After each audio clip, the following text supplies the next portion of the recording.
Boa noite, moçada! Estamos aqui de novo. Nem parece que é outro dia, porque realmente não é. Terminei de explicar para vocês e estou gravando outro vídeo de exercício. Sobre o vídeo de exercício, nós temos página 38, de 1 a 5 dos exercícios de fixação. E o primeiro diz o seguinte: um bulbo de vidro conectado a um tubo fino, com coeficiente de dilatação desprezível, contendo certa massa de água na fase líquida, é mostrado a seguir em 3 situações de temperatura. Na primeira, o sistema está a 4 graus Celsius. Puf. Na segunda, a 1 grau Celsius. Uá. E na terceira, 10 graus Celsius. Conforme a temperatura, a água ocupa uma certa porção do tubo. Tal fenômeno é explicado. E aí, eu entendo que na minha apostila não estava muito bem claro, talvez na de vocês não esteja muito bem claro. Mas aquelas 3 linhas pontilhadas era para mostrar o nível onde a água estava. E eu acredito que na primeira, em 4 graus, ele deveria te mostrar no menor nível. Na segunda, ele deveria te mostrar num nível maior. E na terceira, no último nível. E aí a gente pensa assim, mas caraca, eu estou a 4 graus Celsius, é a mesma massa que está no bulbo. Como que eu tenho um nível menor do que a 1 grau Celsius? Para mim foi há pouco tempo, eu acabei de explicar isso para vocês. E se você estiver vendo esse vídeo sequencial, para você também foi há pouco tempo, isso é muito bom porque está fresquinho na sua cabeça. Comportamento anômalo da água. Entre 0 e graus Celsius há uma contração. Se lembram? Por conta da quebra das pontes de hidrogênio e aproximação das moléculas, isso faz com que haja uma contração na água entre 0 e 4 graus. A gente esperaria que fosse um aumento, uma dilatação, mas o nome já diz, comportamento anômalo, comportamento anormal, nesse espaço de 0 a 4 graus. Então de 0 a 4 graus eu tenho uma contração, não uma dilatação, certo? Contrariando tudo que a gente entende de dilatação. Então veja, na letra A ele fala assim, ó, de 0 a 4 graus o meu volume aumenta. Não aumenta de jeito nenhum. E aí para uma temperatura maior do que 4 graus o volume diminui. Isso daí já é mata, né? A gente já sabe que o volume vai aumentar de 4 a 100 e a gente já esperaria que ele aumentava. Mas ele fala que acima de 4 graus o volume vai diminuir? Não mesmo! Letra B, ele fala que de 0 a 4 graus Celsius a densidade diminui. Aí sim você já pode ficar nervoso, que você pensa assim, caraca, eu não lembro de nada disso. Então na letra B, ele fala pra gente que de 0 a 4 graus Celsius a densidade diminui. E como a gente já conversou, a densidade não vai diminuir o porquê? Porque densidade ela é inversamente proporcional a volume, certo? E se a gente já sabe que de 0 a 4 graus Celsius o meu volume vai diminuir, aumentando, né, a temperatura, o meu volume vai diminuir por conta do comportamento anômalo, então eu tenho uma redução de volume e com isso eu tenho um aumento da minha densidade, porque eles são inversamente proporcionais, com isso a letra B está errada. Na letra C ele fala, sempre que a temperatura for maior do que 0, ou seja, aumentando a minha temperatura eu tenho um aumento de volume, e a gente já falou sobre o comportamento anômalo. Não, ele não fez a consideração de 0 a 4. Já na letra D ele fala pra gente, de 0 a 4 graus, a minha densidade aumenta. Será? A densidade, ela não é inversamente proporcional ao volume, como eu falei. No comportamento anômalo, a gente já não viu que de 0 a 4, no aumento de temperatura de 0 a 4, tem uma contração? Então, se o meu volume diminui, minha densidade aumenta. Legal. Vamos ver o resto das proposições que ele fala? Ele fala pra gente que a partir de 4 graus Celsius, ou seja, para uma temperatura maior de 4 graus, eu tenho uma diminuição da densidade. Verdadeiro, porque a partir de 4 o meu volume vai aumentar com a dilatação. Se meu volume aumenta, a densidade cai. E a letra E é completamente errada, falando que para qualquer temperatura acima de 0, eu tenho uma contração, o volume diminui. Então, resposta correta, D. No exercício 2, que fala assim pra gente, em uma experiência para determinarmos o coeficiente de dilatação linear do vidro, coeficiente de dilatação linear, tomamos um frasco de vidro de volume de 1000 centímetros cúbicos e o preenchemos totalmente com mercúrio, com um coeficiente de dilatação de 1,8 vezes 10 a menos 4. Após elevarmos a temperatura do conjunto de 100 graus, ou seja, a variação da temperatura é 100 graus, observamos que 3 centímetros cúbicos de mercúrio transbordam. Ah, bonitinho, foi a dilatação do mercúrio. Não, a dilatação aparente, lembra? Pois bem, dessa forma podemos afirmar que o coeficiente de dilatação linear do vidro constitui esse frasco é... Então veja lá, ele quer o coeficiente linear. Da aula 2, a gente lembra que o coeficiente volumétrico é igual a 3 vezes o coeficiente linear. Guarda essa informação, vamos trabalhar com ela. E aí ele passou a dar pra gente volume inicial, 1000 cm3, coeficiente de dilatação do mercúrio, dilatação volumétrica, 1,8. E aí, sim, a dilatação volumétrica aparente do mercúrio, que foi o que vazou, eu não sei realmente o quanto ele se dilatou, foi de 3 cm3 para uma variação de temperatura de 100 graus Celsius. Fazendo aqui uma conversão para notação científica, nós vamos ter o quê? Meu 1000 cm3 passa a ser 10 à terceira. O meu 100 graus Celsius passa a ser 10 ao quadrado. Então percebam, esse 1,8 não vai multiplicar com ninguém, é 1,8 belezinha aqui sozinho, 1,8 vezes base igual, repito a base e somos expoentes, 3 menos 4 mais 2, nós vamos ter o incrível 1,8 vezes 10, porque 5 menos 4 é 1. Então, a variação do volume do mercúrio é de 18 centímetros cúbicos. Na relação que nós vimos do outro vídeo, a variação do mercúrio vai ser quanto? A dilatação do recipiente, no caso o vidro, mais a dilatação aparente. Então nós vamos ter 18 é igual à dilatação do vidro, mais 3 do aparente. Então se eu quero saber o quanto o vidro dilatou, ele dilatou 15. Percebam, o vidro se dilatou 15 centímetros cúbicos. O mercúrio se dilatou 18 centímetros cúbicos. Então significa que o vidro ele comportou esse aumento de 15 do mercúrio e não comportou os outros 3. Então ele se dilata junto com o mercúrio até um determinado ponto e o mercúrio se dilata mais que ele vazando. Pau! Mas não é isso que ele quer. O que ele quer da gente? Ele quer o coeficiente de dilatação do vidro. Coeficiente de dilatação do vidro, então a gente pode jogar simplesmente para a forma de dilatação de qualquer sólido. Porque a gente sabe a variação do volume dele, que foi de 15, a gente sabe o volume inicial dele, que era o mesmo volume inicial do mercúrio, certo? Porque ele estava completamente cheio. E a gente sabe a variação de temperatura, como a gente conversou na aula explicativa. Então ele quer esse coeficiente aqui. É esse mesmo? Esse é o volumétrico. Fazendo a conta, algebrismo normal, 3 mais 2 aqui, ó, dos coeficientes, nós vamos ter 15 vezes 10 a menos 5, porque eles estão se dividindo, vai passar para cima com coeficiente negativo. Mas não é isso que ele quer o linear. Então a gente sabe que esse valor é 3 vezes maior do que o linear. 15 dividido por 3, então nós vamos ter 5 vezes 10 a menos 5. Ok? Não lembro qual é a resposta. Letra A. Perfeito. Número 3 fala o seguinte.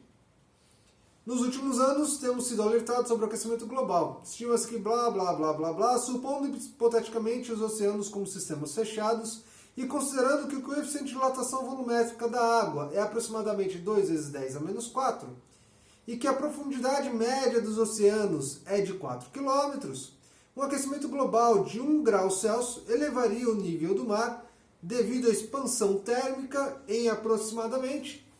Veja só. O mar é uma infinidade de água e a gente não tem como falar sobre o volume dessa infinidade de água. Como vai acontecer... Você viu que ele estava preparando isso, né? Eu achei que ele estava querendo ir para baixo.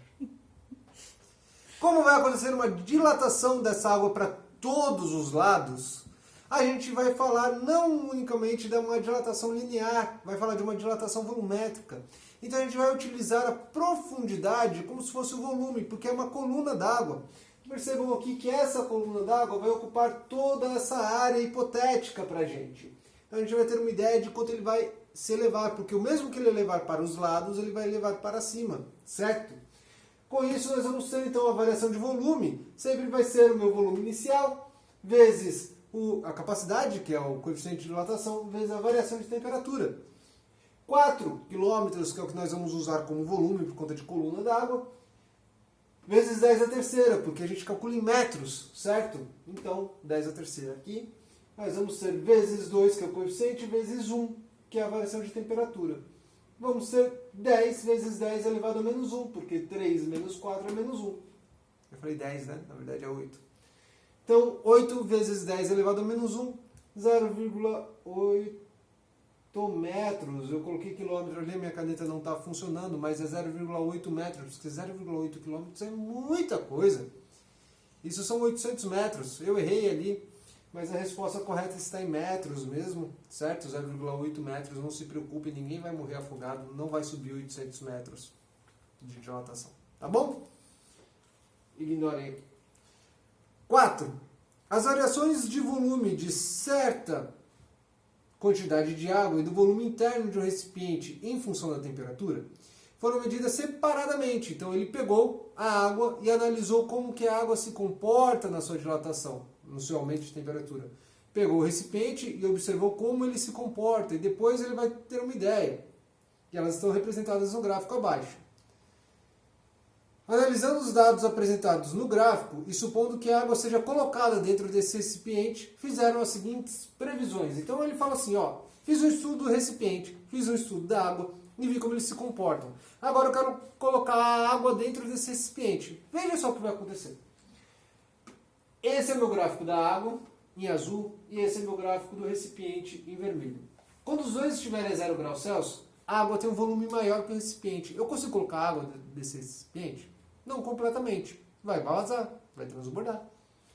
Quando a água e o recipiente, os dois juntos, estão a 4 graus Celsius, eles têm o mesmo volume. Vejam só, eles estão aqui no mesmo ponto. Eles têm volume igual, na mesma temperatura de 4 graus.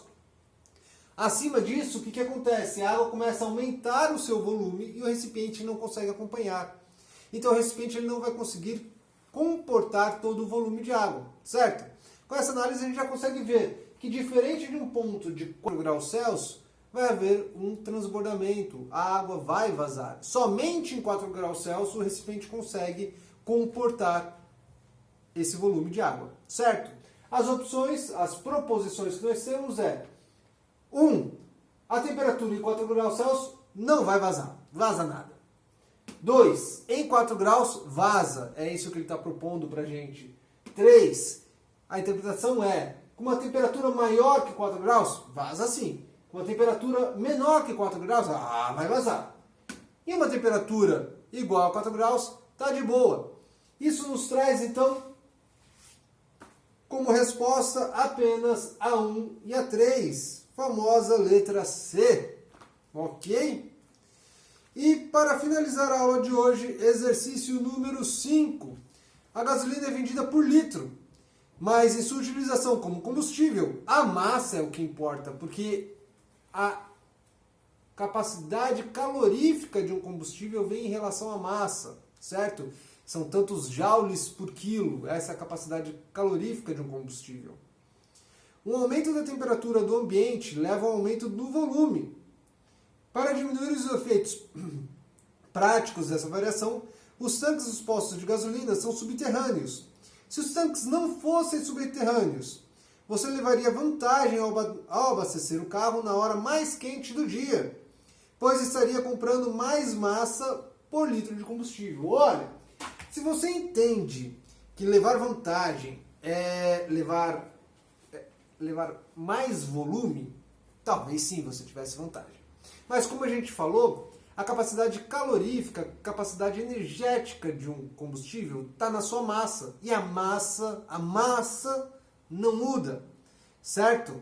O que acontece, na verdade, é a massa específica, que era aquilo que a gente estava falando, de uma porção, ela vai diminuir. Então, a massa específica ela está associada a uma condição física. A condição física, no caso, é a temperatura. Em temperaturas mais baixas, eu vou ter uma massa específica maior. Não significa que eu estou levando mais massa, certo? Significa apenas que a característica física dela é maior. Então, essa é uma questão errada, porque quanto maior for a temperatura, menor é a massa específica.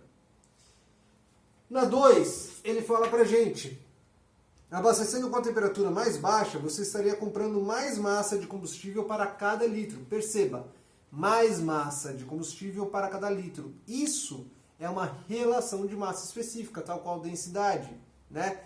Massa por volume, quilo por litro. Então, com uma temperatura mais baixa, nós temos uma massa específica maior, que é isso que ele fala para você, massa por litro, massa específica, certo? a massa específica é inversamente proporcional à temperatura. Se a temperatura cai, a massa específica aumenta. Questão correta. 3. Se a gasolina fosse vendida por quilo, isso não é massa específica, é a massa crua, é a massa, você pegar e pesar ela. Se a gasolina fosse vendida por quilo em vez de ser vendida por litro, o problema comercial decorrente da dilatação de gasolina estaria resolvido com certeza. Porque a dilatação não muda o peso, não muda a massa do material. A dilatação, ela muda apenas o volume. Alteraria sim a massa específica, como nós estávamos falando. Mas nesse caso ela muda apenas o volume. Então quando a gente elimina o volume da equação, fazendo a venda por quilo, eu iria pesar e o quanto saísse da bomba seria o quanto sairia de manhã ou de noite. Certo? De tarde, com a maior temperatura ou com a menor temperatura, a massa é a mesma. Então, uma ideia aí, vamos vender combustível por massa, vamos todo mundo pesar, coloca lá num baldezinho, pesa e depois joga pro carro e a gente vai descobrir o quanto que a gente vendeu. Mentira, tem equipamentos que podem fazer isso por vazão máxima, para que colocar no balde, coisa retardada, idiota da minha cabeça, certo? Com isso nós temos a proposição 2 e a proposição 3 como verdadeiras, ok? Coloquei aqui a relaçãozinha de massa específica para vocês, apenas para lembrar, a massa específica após a variação de temperatura é igual a massa específica antes da variação de temperatura, né? Dividido por 1 mais o coeficiente de dilatação vezes a variação de temperatura. Ok? A dedução está na apostila, como falado. E se nós estamos falando da 2 e a 3 como correta, essa é a letra E. Parabéns, galera! Cuidem-se! E até a próxima aula. Nós vamos entrar já na apostila 2, pois o assunto, o conteúdo da apostila 1 encerra-se hoje. Obrigado! Fiquem com Deus, bom descanso, beijo, tchau!